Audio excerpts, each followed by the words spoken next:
Pronto? Poi marò schifo come vaniglia. Volevo ordinare una pizza. Prego, si dica. I gusti? Una margherita senza pomodoro e mozzarella.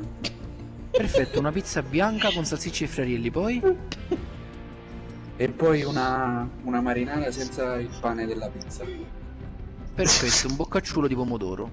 Esatto. Mi può dire l'indirizzo? È a casa. Ok, casa, numero? 1. Casa numero 1. Che città, per favore? Sesto San Fragola. Testa San Fragola, in provincia di Trento. Benissimo. E per che ora la dobbiamo portare? Perché Trento? Perché ha detto Trento? Perché?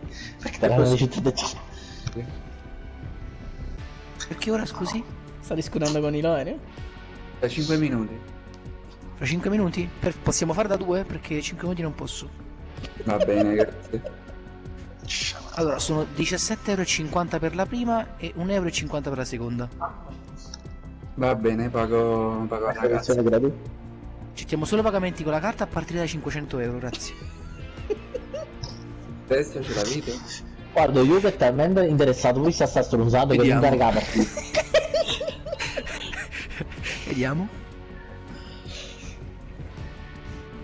Niente, voglio, levate il pronto e ne mettete. Quando si giri in lobby stanno sempre sti sti casino. Io devo ordinare una pizza, un attimo. E Gigi è Non proprio ti si schiarisce la voce però, eh? No, te vengi l'host, secondo me, molto mettere l'host vicino. La tua una pizza. Perché?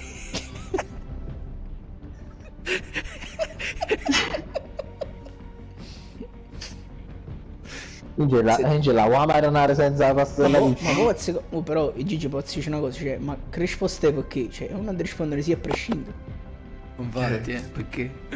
Anche se non sa mangiare, se fa freddo, sta a mangiare.